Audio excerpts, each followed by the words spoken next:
श्री कृष्णाय नमः, श्री गोपीजन वल्लभाय नमः, श्रीमदाचार्य चरण कमलेभ्ये नमः, श्री गुसाई जी परम दयालवे नमः, श्री गुरवे नमः, अपने माथे बिराजता सेव्य स्वरूपाय नमः, सर्व वैष्णवने जय श्री कृष्ण।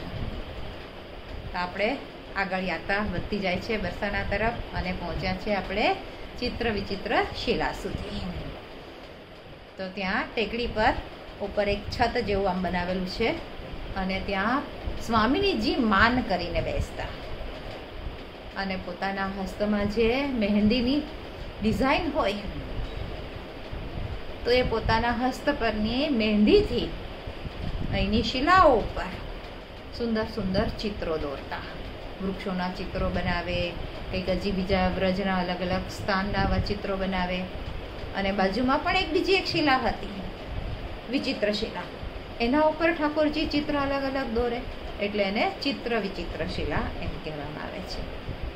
અને આજે પણ એ શિલાઓની ઉપર મહેંદીના ઝાંકા રંગની એવી ડિઝાઇન બનેલી દેખાય છે। એટલે મહેંદીનો જે લીલો રંગ હોય એવી આછા લીલા રંગની ત્યાં એવી લાઈનો બધી દોરેલી ને લાઈનો બી એમ ડિઝાઇન જેવી મહેંદીની સુંદર સુંદર આકૃતિઓ બનાવેલી હોય એવી સુંદર આકૃતિઓ આજે પણ આપણે ત્યાં જોવા મળે છે। અને ત્યાં 56 કટોરાના પણ ચિહ્ન જોવામાં આવે છે।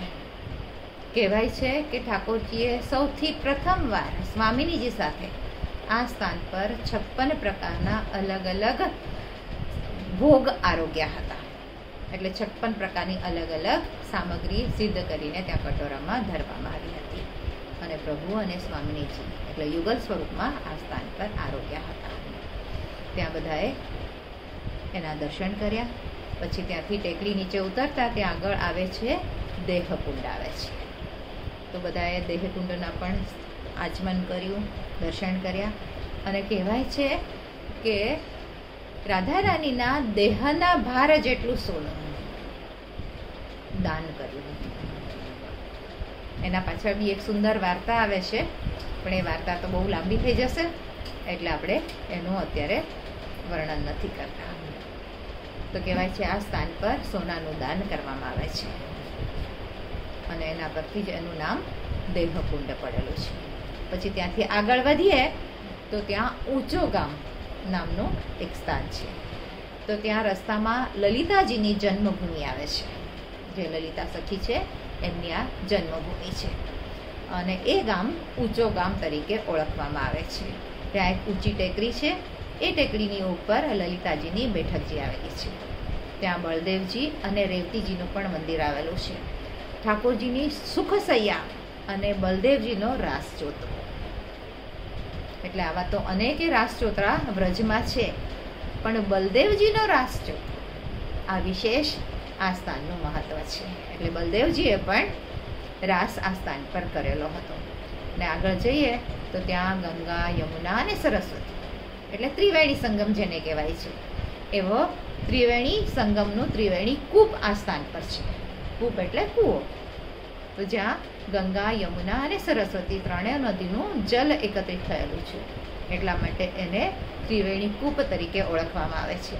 અને એની બાજુમાં જ આગળ એક ખુલ્લું એવું મેદાન જેવું છે જેને કહેવાય છે કે ઠાકોરજી અહીંયા ગેંદ ખેલવા માટે આવતા અને એટલા માટે આ મેદાનનું નામ છે ગેંદોખરકુંડ। પછી આગળ છે બલરોલા એટલે બરસાના જતા પહેલા બલરોલા નામનું એક ગામ આવે છે। ત્યાં બલરોલા કુંડ આવેલું છે અને ત્યાં એ વૃષભાનની સખી ને ઘેર દહીં વલોવાનું એ સખી કામ કરતી હતી। બરાબર, સખી વૃષભાનજીના ઘરે દહીં વલોવાનું કામ કરતી હતી અને નંદરાયજીને ત્યાં સર્વપ્રથમ ઇન્દ્રને બદલે ગિરિરાજજીને અન્નકૂટ આરોગાવ્યો અને આ બદરોલા પોતાની સામગ્રી લઈને શ્રી ગિરિરાજજીને આરોગવા માટે લઈ જઈ શકી નહીં। એનો બહુ જ મન હતું કે હું પણ ગિરિરાજજીને આ મારા હાથની બનાવેલી સામગ્રી આરોગાવું, પણ એની સાસુએ ના પાડી હતી। તું અહીંયા ઘરમાં જ રહેજે, અહીંથી ક્યાંય જઈશ નહીં। એટલે પોતાના મનમાં ને મનમાં વિલાપ કરતી હતી। ત્યારે શ્રી ગોવર્ધનનાથજીએ પોતાના હસ્ત લંબાવ્યા. એટલે ગિરિરાજજીમાં ત્યાં પ્રાકટ્ય થયું ને ત્યાંથી હસ્ત આમ લાંબો લાંબો લાંબો આમ લાંબો થતો ગયો અને આ સખીના ઘર સુધી ગયો અને ત્યાંથી એ કટોરી લઈને આવ્યા અને ગોવર્ધનનાથજી એમાંથી સામગ્રી આરોગ્યા. આવું આ સુંદર સખીનો મનોરથ પ્રભુએ સિદ્ધ કર્યો. ત્યાંની પણ બધાએ ઝાંકી કરી અને આગળ આપણે વધીશું. આજે અહીંયા જ વિરામ આપીએ. આજના મારા વચનોને પ્રભુ ચરણોમાં સમર્પિત કરું છું. જે કંઈ ભૂલચૂક થઈ હોય તે માટે ક્ષમા ચાહું છું.